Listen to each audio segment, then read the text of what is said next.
आप सभी का बहुत बहुत स्वागत है मेरे इस YouTube चैनल में। इस वीडियो में हम डिस्कस करेंगे छत्तीसगढ़ सामान्य अध्ययन से संबंधित 50 महत्वपूर्ण प्रश्नों पर। यहाँ मैंने जितने भी क्वेश्चन लिए हैं सभी प्रश्न छत्तीसगढ़ में आयोजित होने वाली सभी परीक्षाओं के लिए इम्पोर्टेंट हो सकता है। इस वीडियो में मैंने समसामयिकी अर्थात करंट अफेयर से संबंधित क्वेश्चन को भी शामिल किया है। ये क्वेश्चंस जो है ना CGPSC प्रीलिम्स या फिर CG व्यापम SI किसी भी परीक्षा के लिए इंपॉर्टेंट हो सकता है। अगर आप ऐसे किसी भी परीक्षा की तैयारी कर रहे हैं तो ये वीडियो आपके लिए काफ़ी इंपॉर्टेंट हो सकता है। सीधे हम लोग क्वेश्चंस पर चलते हैं। तो पहला क्वेश्चन दिया हुआ है, सुमेलित करने को बोला जा रहा है। एक तरफ जो है छत्तीसगढ़ में होने वाले जो विवाह है वो दिया हुआ है और दूसरा वह किस तरह का विवाह है ये दिया हुआ है। तो आपको जो है सुमेलित करना है। जैसे कि पोटा किस प्रकार के विवाह को कहा जाता है ये आपको बताना है। तो जो विवाहित स्त्री दोबारा जब विवाह करती है उसे पोटा कहा जाता है छत्तीसगढ़ में। तो ये हो जाएगा आपका 3, ए का 3। उसके बाद सोपनी की अगर हम बात करें तो ये परंपरागत विवाह को कहा जाता है। तो पहला ए का हो जाएगा 3, उसके बाद बी का हो जाएगा 1, उसके बाद अरउनो जो है विधवा विवाह को कहा जाता है। तो ये हो जाएगा सी का 2। उसके बाद दिया हुआ है पायसोत्तुर जो है अपहरण विवाह को कहा जाता है। तो ये हो जाएगा आपका 4, टी का। तो 3 1 2 4 ये जो है आपका उत्तर होगा। 3 1 2 4 ये ब जो है आपका उत्तर होगा। अगले क्वेश्चन को हम देखते हैं, महंत घासीदास संग्रहालय किस रियासत के राजाओं द्वारा बनवाया गया है। तो महंत घासीदास संग्रहालय कहाँ पर स्थित है भाई ये? तो ये स्थित है रायपुर में, महंत घासीदास संग्रहालय। अब यहाँ पर आप ये मत समझिएगा कि जो बाबा गुरु घासीदास हैं उनसे संबंधित है, तो नहीं। हमारे छत्तीसगढ़ में एक रियासत था जहाँ के राजाओं को महंत कहा जाता था क्योंकि वो महंत हुआ करते थे पहले। तो ये इसका उत्तर होगा राजनांदगांव। तो राजनांदगांव रियासत के राजाओं द्वारा महंत घासीदास संग्रहालय रायपुर में स्थापित करवाया गया था। 1875 के आसपास इसको स्थापित करवाया गया था। अगला क्वेश्चन दिया है, निम्न कथनों पर विचार करने को बोला जा रहा है। पहला कथन है, छत्तीसगढ़ मित्र इस अंचल से प्रकाशित होने वाला प्रथम समाचार पत्र था। बिल्कुल सही है, वर्ष 1900 में यह प्रकाशित होना आरंभ हुआ। अगला है, छत्तीसगढ़ मित्र एक मासिक पत्रिका थी। ये भी सही है, ये माह में एक बार प्रकाशित होती थी। नॉर्मली क्या होता है ना, हमारे घर में जो अखबार आता है वो डेली आता है तो वो दैनिक समाचार पत्र है, लेकिन ये जो है मासिक पत्रिका थी। अगला दिया है, छत्तीसगढ़ मित्र से वामन बलिराव लाखे भी जुड़े थे। जी हाँ, बिल्कुल सही है ये। देखो, जो अपने माधवराव सप्रे जी हैं वो तो इससे जुड़े हुए थे ही। इसके साथ एक राम राव चिंचोलकर करके कोई नाम है इस टाइप का, वो भी इससे जुड़े हुए थे। साथ ही साथ वामन राव लाखे भी इससे कुछ समय तक जुड़े हुए थे। तो यहाँ तीनों कथन सही होगा। आपका उत्तर होगा उपरोक्त सभी कथन सही हैं। अगला दिया हुआ है, अविभाजित मध्य प्रदेश की प्रथम महिला मंत्री छत्तीसगढ़ की किस रियासत की भूतपूर्व महारानी थी। अविभाजित मध्य प्रदेश मतलब कि वर्ष 2000 में हमारा छत्तीसगढ़ राज्य अस्तित्व में आया, मतलब कि जो मध्य प्रदेश है उसका विभाजन हुआ। तो विभाजन के पहले अविभाजित मध्य प्रदेश में छत्तीसगढ़ की किस रियासत मतलब अविभाजित मध्य प्रदेश की जो पहली महिला मंत्री थी वो छत्तीसगढ़ की किसी रियासत की महारानी हुआ करती थी। तो वो किस रियासत की महारानी थी? तो उस महिला मंत्री, उस महारानी का नाम है महारानी पद्मावती। तो ये जो महारानी पद्मावती देवी हैं ये खैरागढ़ रियासत की शासिका हुआ करती थी महारानी। और ये जो महारानी पद्मावती हैं इनके जो हस्बैंड थे, पति थे, उनका नाम था महाराजा वीरेंद्र बहादुर सिंह और इन दोनों की पुत्री थी राजकुमारी इंदिरा, जिनके नाम पर इन्होंने खैरागढ़ में इंदिरा कला संगीत विश्वविद्यालय स्थापित करवाया था। अगला क्वेश्चन दिया हुआ है, गिरौदपुरी के जैतखाम के संबंध में निम्न कथनों पर विचार कीजिए। तो गिरौदपुरी में है जैतखाम जो कि सतनाम पंथियों का प्रमुख धार्मिक स्थल है। तो कथन देख लेते हैं भाई, यह कुतुब मीनार से ऊंचा है। तो देखो, जो जैतखाम है वो कुतुब मीनार से ऊंचा है, तो बिल्कुल सही है। जो कुतुब मीनार है ना वो 72.5 मीटर ऊंचा है। वहीं अगर हम जैतखाम की बात करें तो ये 77 मीटर ऊंचा है। तो लगभग 4.5 मीटर, 4.5 मीटर ऊंचा है जैतखाम। तो यहाँ कथन 1 जो है आपका सही हो जाएगा। अगला कथन हम देखते हैं, यह कुतुब मीनार से छोटा है। नहीं, ये गलत है। यह कुतुब मीनार के बराबर है, ये भी गलत है। तो यहाँ पर पहला कथन जो है सही होगा। तो यहाँ पर केवल कथन 1 सही है, अर्थात अ जो है आपका उत्तर होगा। तो इस तरह से भी क्वेश्चन बनते हैं। अगला क्वेश्चन दिया हुआ है, बस्तर जिले के कांगेर घाटी राष्ट्रीय उद्यान में प्रमुखतः किस जनजाति का संकेंद्रण मिलता है? कांगेर घाटी राष्ट्रीय उद्यान जो कि बस्तर जिले में स्थित है, यहाँ पर जो है धुरवा जनजाति का प्रमुखतः संकेंद्रण देखने को मिलता है। अगले क्वेश्चन की अगर हम बात करें तो पंडवानी की प्रसिद्ध गायिका तीजन बाई को किस विश्वविद्यालय द्वारा डिलिट की मानद उपाधि प्रदान की गई है? तो ये आपका उत्तर होगा पंडित रविशंकर शुक्ल इंदिरा कला संगीत विश्वविद्यालय। यहाँ पर थोड़ा सा आई थिंक ये गुरु घासीदास विश्वविद्यालय होना है। फिलहाल इसको हम जो है स्किप कर रहे हैं क्योंकि थोड़ा सा मुझे डाउट है गुरु घासीदास और पंडित सुंदरलाल शर्मा। गुरु घासीदास होना चाहिए, आप लोग मुझे कमेंट बॉक्स में बताइएगा। ये इस क्वेश्चन को हम स्किप करते हैं, अगले वाले वीडियो में मैं इसको डिस्कस करूंगा। अगला क्वेश्चन दिया है रायगढ़ जिले में धातु कला का कार्य करने वाले जाति कौन सी है? तो ये क्वेश्चन काफी इंपॉर्टेंट है क्योंकि सीजीपीएससी में इसको अलग अलग तरीके से पूछा गया है। तो देखिएगा जो झारा है ये रायगढ़ जिले में धातु कला का कार्य करती है, वहीं जो मलार है ये सरगुजा क्षेत्र में, घड़वा जो है बस्तर क्षेत्र में, बिरहोर एक जनजाति है। तो आपको ध्यान रखना है मलार सरगुजा, बस्तर में घड़वा, रायगढ़ में झारा। अगला क्वेश्चन दिया है किस जनजाति द्वारा कृष्ण जन्माष्टमी के अवसर पर चित्रकारी की जाती है? तो कृष्ण जन्माष्टमी अभी आने वाला है ना, अगले महीने होगा कृष्ण जन्माष्टमी। तो जो चितेर जनजाति है ये जो है चित्रकारी करती है कृष्ण जन्माष्टमी के समय। अगला क्वेश्चन दिया है कंडेल नहर सत्याग्रह में प्रथम टोली के नेता किन्हें माना जाता है? प्रथम टोली के नेता से तात्पर्य है जिन्होंने जब मतलब विद्रोह की शुरुआत हुई, मतलब सत्याग्रह की शुरुआत हुई, तो शुरू में किसने नेतृत्व किया? तो बाबू छोटेलाल श्रीवास्तव जो कि कंडेल गांव के मालगुजार थे। अगला क्वेश्चन दिया है छत्तीसगढ़ी राजभाषा दिवस कब मनाया जाता है? तो छत्तीसगढ़ी राजभाषा दिवस मनाया जाता है 28 नवंबर को। 28 नवंबर को मनाया जाता है छत्तीसगढ़ी राजभाषा दिवस।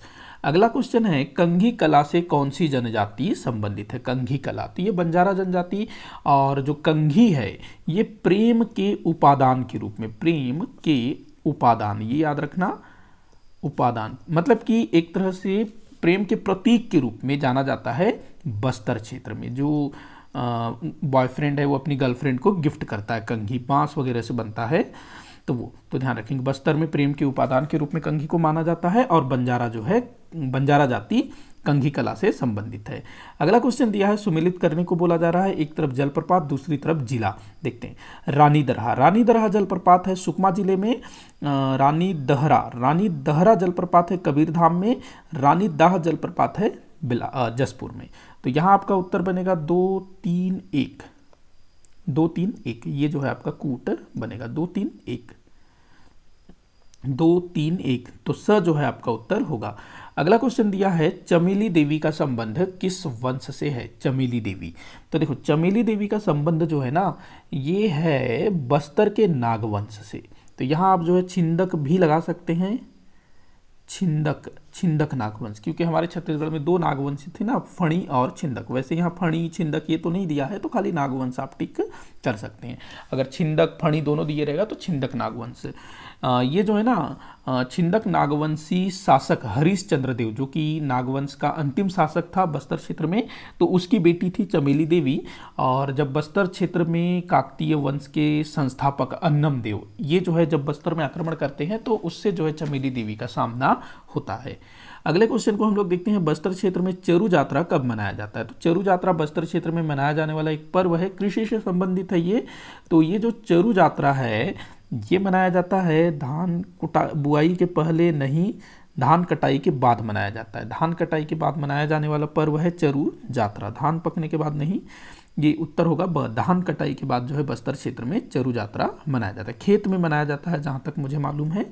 अगला क्वेश्चन दिया है सुमेलित करने को बोला जा रहा है, एक तरफ है छत्तीसगढ़ी उपन्यास दूसरी तरफ लेखक। तो काफी इंपॉर्टेंट होता है भाई, छत्तीसगढ़ में जो भी पुस्तकें लिखी गई है उसके लेखक कौन है पूछा जाता है अक्सर। उढ़रिया की अगर हम बात करें, उढ़रिया तो इसके लेखक हैं डॉक्टर JR सोनी उढ़रिया।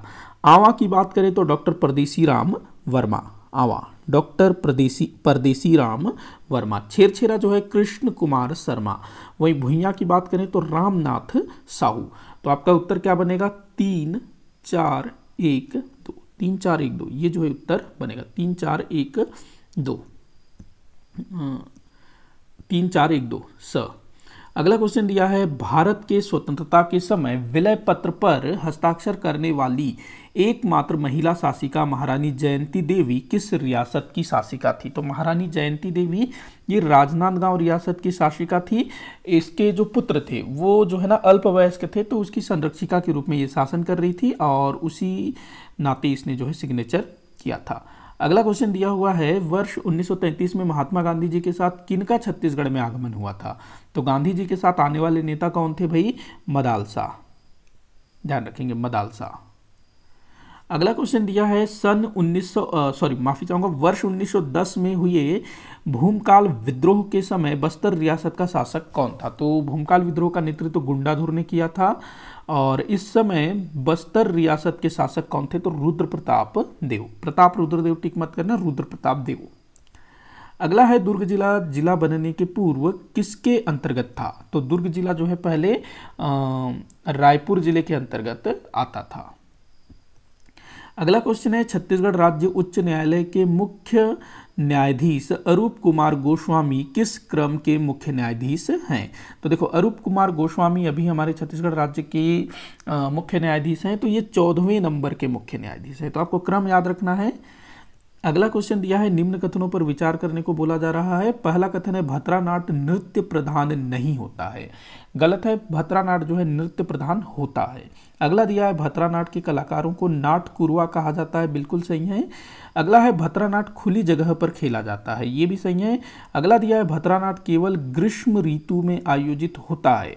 तो देखो ये जो भतरानाट्य है वो ग्रीष्म ऋतु में आयोजित होता है, लेकिन यहाँ केवल बोल रहा है ना, मतलब इसके अनुसार कि वो कभी नहीं होता, मतलब गर्मी के अलावा और कभी नहीं होता ये बोल रहा है ये, तो यहाँ केवल शब्द जुड़ा है तो ये गलत हो जाएगा, बाकी टाइम पर भी होता है। हालांकि ग्रीष्म ऋतु में प्रायः देखने को मिलता है बहुत ज़्यादा, तो यहाँ पर ये गलत होगा। दूसरा और तीसरा सही है, पहला और चौथा गलत है, तो यहाँ पर दूसरा तीसरा सही है, तो स जो है आपका उत्तर होगा। केवल कथन 2 और 3 सही हैं। अगला दिया हुआ है राष्ट्रीय पुरस्कार प्राप्त घड़वा कलाकार हैं, तो राष्ट्रीय पुरस्कार प्राप्त घड़वा कलाकार कौन कौन है ये आपको बताना है। घड़वा कलाकार, घड़वा कला जो है बस्तर क्षेत्र में प्रचलित है, कोंडागांव जिला इसके लिए काफ़ी फेमस है। तो देखो मानिकराव घड़वा ये भी जो है घड़वा कलाकार हैं, पदुम भी घड़वा कलाकार हैं, सुखचंद भी घड़वा कलाकार हैं, जयदेव बघेल भी घड़वा कलाकार हैं, और इन चारों को राष्ट्रीय स्तर के पुरस्कार प्राप्त हो चुके हैं, चारों को। तो ये चारों मानिक राम घड़वा, पदुम, सुखचंद, जयदेव बघेल, चारों जो है घड़वा कलाकार और राष्ट्रीय स्तर का पुरस्कार इनको मिल चुका है। तो यहाँ 1 2 3 4 अ जो है आपका उत्तर होगा। अगला क्वेश्चन दिया है गुरुमाय का संबंध किससे है? गुरुमाय का संबंध होता है जगार गीत से। अगले क्वेश्चन को देखते हैं कोटनी किस प्रकार का गीत है? कोटनी गीत जो है ना ये आपका है विवाह से संबंधित विवाह गीत बस्तर क्षेत्र में। अगला क्वेश्चन है हिंदी उपन्यास सुबह की तलाश किसकी रचना है? सुबह की तलाश ये डॉक्टर नरेंद्र देव वर्मा जी की रचना है, सुबह की तलाश। अगले क्वेश्चन को देखते हैं पंडो जनजाति का निवास है। देखो पंडो जनजाति जो है ना हमारी छत्तीसगढ़ राज्य सरकार द्वारा विशेष पिछड़ी जनजाति घोषित की गई है। हमारे छत्तीसगढ़ राज्य सरकार द्वारा 2 जनजातियों को विशेष पिछड़ी जनजाति का दर्जा दिया गया है, एक तो पंडो हो गया, दूसरा जो है भुजिया। तो जो भुजिया जनजाति है ये गरियाबंद क्षेत्र में संकेंद्रित है, वहीं जो पंडो जनजाति है ये अंबिकापुर क्षेत्र में संकेंद्रित है पंडो जनजाति। अगला क्वेश्चन है बस्तर जिले का गठन कब हुआ था? तो बस्तर जिले का गठन हुआ था भाई 1948 में, जब बस्तर रियासत का भारत संघ में विलय हुआ, उसी के साथ जो है उसको बस्तर जिला के रूप में गठित किया गया। अगला क्वेश्चन है डॉक्टर रमन सिंह कितनी बार छत्तीसगढ़ के मुख्यमंत्री रहे? तो 3 बार, सभी को पता है। 2003 में पहली बार, फिर 2008 में, फिर 2013 में। 2018 से कौन है? भूपेश बघेल। अगला क्वेश्चन दिया है तीरथगढ़ जलप्रपात किस नदी पर स्थित है? काफी बार पूछा गया है तीरथगढ़ जलप्रपात के संदर्भ में। तो जो तीरथगढ़ जलप्रपात है ये मुनगा बहार नदी में स्थित है। काफी बच्चे इंद्रावती टिक करते हैं, मत लगाइएगा। मुनगा बहार नदी जो है कांगेर नदी की सहायक नदी है, और कांगेर नदी जो है सबरी नदी की सहायक नदी है। आगे बढ़ते हैं। अगला क्वेश्चन दिया है राष्ट्रीय आदिवासी नृत्य महोत्सव कहाँ आयोजित किया गया था? राष्ट्रीय आदिवासी नृत्य महोत्सव तो ये हुआ था भाई रायपुर में। राष्ट्रीय आदिवासी नृत्य महोत्सव। कब हुआ था ये? तो 28 अक्टूबर से लेकर के 1 नवंबर 2021 में। तो ये पिछले साल हुआ था, ध्यान रखना। राष्ट्रीय आदिवासी नृत्य महोत्सव रायपुर, जो अपना राज्योत्सव होता है ना, उसी टाइम पर। अगला क्वेश्चन दिया है, कोंडानार हस्तशिल्प महोत्सव 2021 किस जिले में आयोजित किया गया था? कोंडानार हस्तशिल्प महोत्सव। तो देखो, कोंडानार से आपको ध्यान रखना है, ये जो कोंडानार है ना, कोंडा गांव का ही नाम हुआ करता था, कोंडा गांव।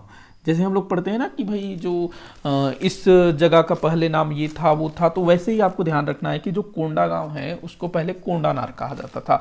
आज भी आप कोंडा गांव जाएंगे तो आपको कोंडानार नाम का जो क्या कहते हैं बैनर वैनर मिल जाएगा, काफ़ी स्थानों पर लिखा हुआ मिलेगा कोंडानार। तो काफ़ी जो मतलब जो पुराने जो है ना जैसे कि धमतरी को धमतरी, कांकेर को कांकरय, जांजगीर को जाजल्यपुर, तो वो सब पुराना हो गया, मतलब काफ़ी पूछा गया। तो अब इस तरह की चीज़ें भी पूछी जा रही है। तो कोंडानार याद रखेंगे, कोंडा गांव। तो कोंडानार हस्तशिल्प महोत्सव जाहिर सी बात है कहाँ पर होगा भाई? कोंडा गांव में होगा। तो आंसर हो जाएगा आपका इनमें से कोई नहीं। तो कोंडा गांव कोंडानार एक ही है। ये जो महोत्सव है ना, अक्टूबर 2021 में हुआ था। अगला क्वेश्चन दिया है, राजा देवव्रत सिंह किस रियासत के राजा थे? तो राजा देवव्रत सिंह ये खैरागढ़ के राजा थे, विधायक भी थे, और हाल में ही इनका निधन हुआ है। अगला क्वेश्चन दिया है, कल्याण सेन का संबंध किस क्षेत्र से था? तो कल्याण सेन इनका भी जो है निधन हुआ है, तो तबला वादक थे भाई कल्याण सेन। अगला क्वेश्चन दिया है, शहीद वीर नारायण सिंह की आदमकद प्रतिमा प्रतिमा स्थापित की जाएगी? तो जो शहीद वीर नारायण सिंह हैं, इनकी जो नॉर्मल जो आदमी का जो कद होता है ना, उस हाइट का, मतलब लगभग 5-6 फीट हाइट की प्रतिमा स्थापित की जाएगी। कहाँ पर स्थापित की जाएगी? तो ये स्थापित की जाएगी रायपुर में। रायपुर में जो जय स्तंभ चौक है ना, जहाँ पर शहीद वीर नारायण सिंह जी को मृत्युदंड दिया गया था, तो उसी स्थान पर इनकी प्रतिमा स्थापित की जाएगी। जय स्तंभ चौक जो कि घड़ी चौक से कुछ ही दूर आगे है ना, तो वहीं पर ध्यान रखेंगे इसको। अगले क्वेश्चन की ओर हम बढ़ते हैं। राज्य का 11वां मेडिकल कॉलेज है। तो राज्य का 11वां मेडिकल कॉलेज कांकेर में स्थापित किया गया है, और इसी सत्र से वो चालू भी हो गया है। अगला क्वेश्चन दिया है, आदिवासी जीवन शैली से अवगत कराने वाला आसना पार्क किस जिले में स्थित है? तो भाई जो आसना पार्क है ये बस्तर जिले में स्थित है, जगदलपुर से लगा हुआ है, जगदलपुर के निकट स्थित है। तो यहाँ पर जो है आदिवासी जीवन शैली को, मतलब आदिवासियों का जो भी संस्कृति है उसको अलग अलग तरीके से दिखाया गया है। एक तरह से आदिवासी गांव बसाया गया है इस पार्क में, आसना पार्क। अगला क्वेश्चन है, झीरम घाटी शहीद स्मारक किस स्थान पर स्थापित किया जा रहा है? झीरम घाटी शहीद स्मारक ये स्थापित किया जा रहा है जगदलपुर में। जगदलपुर जो कि बस्तर जिले का जिला मुख्यालय है, और स्थान याद रखेंगे जो लाल बाग परेड ग्राउंड, ये एक मतलब जगदलपुर में एक परेड ग्राउंड है, तो वहाँ पर जो है इसको स्थापित किया जा रहा है, झीरम घाटी शहीद स्मारक। काफ़ी इंपॉर्टेंट हो सकता है ये चीज़, ध्यान रखेंगे। अगला है, राज्य का पहला पूर्ण वैक्सीनेटेड जिला कौन सा है? तो भाई कोरोना चल रहा है, तो कोरोना का वैक्सीन भी चल रहा है ना, कोविड वैक्सीन। तो राज्य का पहला पूर्ण वैक्सीनेटेड जिला, तो ये जहाँ तक मेरे ख्याल से जो दूसरा जो डोज है ना उसको लगाने वालों का है, जहाँ तक मेरे ख्याल से, क्योंकि अभी तो भाई तीसरा डोज भी चल रहा है, तो दूसरे डोज के हिसाब से होना चाहिए ये, जैसा भी ये दिया हुआ है डाटा। तो इसका आंसर होगा रायगढ़, ध्यान रखेंगे। अगला क्वेश्चन है, नित्या पांडे का संबंध किस जिले से है? नित्या पांडे, तो देखो नित्या पांडे क्यों इंपॉर्टेंट है? तो भाई जो सूर्य ग्रहण है ना उस पर ये रिसर्च कर रही है नित्या पांडे, और इसका संबंध है बस्तर जिले से, नित्या पांडे। अगला क्वेश्चन दिया हुआ है, राज्य का पहला OTT प्लेटफॉर्म है। OTT प्लेटफॉर्म जैसे कि अमेजन प्राइम है, नेटफ्लिक्स है, तो वैसे ही हमारे राज्य में भी OTT प्लेटफॉर्म शुरू किया गया, जिसका नाम है मोर माटी। तो यहाँ पर जो छत्तीसगढ़ अंचल का जो भी मतलब संस्कृति है, कला है, उसको जो है सहेजा जा रहा है। अगला क्वेश्चन दिया है, छत्तीसगढ़ राज्य का पहला पक्षी सदन स्थापित किया जा रहा है। ये लगभग तैयार हो चुका है पक्षी सदन। तो ये कहाँ पर स्थापित किया गया है भाई? तो लामनी, ये बस्तर जिले में है, जगदलपुर से लगा हुआ है, तो वहाँ पर जो है पक्षी सदन स्थापित किया गया है। अगला क्वेश्चन हम लोग देखते हैं, निशु सिंह का संबंध है। निशु सिंह पर्वतारोही है निशु सिंह, और ये जो है ना बिलासपुर जिले से संबंधित है निशु सिंह। अगला क्वेश्चन दिया है, हाल में गठित छत्तीसगढ़ टी कॉफी बोर्ड के अध्यक्ष कौन होंगे? छत्तीसगढ़ टी कॉफी बोर्ड के अध्यक्ष कृषि मंत्री, जो भी कृषि मंत्री होगा वो छत्तीसगढ़ टी कॉफी बोर्ड का अध्यक्ष भी होगा। अगला है, काछन देवी का संबंध है। काछन देवी का संबंध भाई बस्तर दशहरा से है। नेक्स्ट है, राज्य का चौथा जेम्स एंड ज्वेलरी पार्क कहाँ स्थापित किया गया है? जेम्स एंड ज्वेलरी पार्क ये स्थापित किया गया है रायपुर के पंडरी में। आप मुझे कमेंट बॉक्स में बताइएगा कि जो 3 जेम्स एंड ज्वेलरी पार्क हैं वो कहाँ कहाँ स्थापित हैं। अगला है, राज्य के किस स्थान पर पहला मखाना प्रसंस्करण केंद्र स्थापित किया गया है? तो इसका आंसर होना चाहिए आरंग। हाँ, आरंग, रायपुर। अगला है, पोटा केबिन का संबंध है। पोटा केबिन ये जो है ना शिक्षा से संबंधित है, और ये बस्तर क्षेत्र में जो नक्सलाइट एरिया है ना, तो वहाँ पर जो नक्सल पीड़ित जो बच्चे हैं उनको जो है यहाँ पर उचित शिक्षा उपलब्ध करवाई जाती है, नक्सल पीड़ित क्षेत्रों के बच्चों को, और यहाँ पर नॉर्मल बच्चों को भी पढ़ाया जाता है। अगला क्वेश्चन है, उड़हरिया किस प्रकार का विवाह है? तो उड़हरिया ये मेरे ख्याल से पूछा गया है, जहाँ तक मुझे ऐसा ध्यान आ रहा है किसी पेपर में। तो उड़हरिया जो है ये एक प्रकार का प्रेम विवाह है। इसमें क्या होता है, जो जैसे नॉर्मली होता है ना, लड़का लड़की भाग जाते हैं जब परिवार तैयार नहीं होते, तो उस तरह का एक प्रकार का विवाह होता है उड़हरिया। अगला क्वेश्चन दिया है, जो कि इस वीडियो का आखिरी क्वेश्चन होगा, राज्य का उच्च न्यायालय स्थित है। तो हमारे छत्तीसगढ़ राज्य का उच्च न्यायालय कहाँ स्थित है? बोदरी में। बोरई टिक मत करना, बोदरी में जो है छत्तीसगढ़ राज्य का उच्च न्यायालय स्थापित है। बोडरी जो है किसको बोलते हैं भाई? नाभि को बोला जाता है। तो इसी के साथ आज का ये वीडियो यहीं पर समाप्त होता है। आप लोग मुझे कमेंट करके बताइएगा कि आपसे कितने क्वेश्चन सॉल्व हुए। किसी भी क्वेश्चन में कोई भी डाउट हो, या आप लोगों को लगता है कि मेरे द्वारा जो भी फैक्ट बताए गए उनमें अगर कोई आपको डाउट लगे तो भी आप मुझे बताइएगा, ताकि मैं उसको सॉल्व कर सकूँ। वीडियो को जितना हो सके आप उतना शेयर करिएगा, लाइक करिएगा, चैनल को सब्सक्राइब करिएगा। वीडियो को आखिर तक देखने के लिए बहुत बहुत धन्यवाद।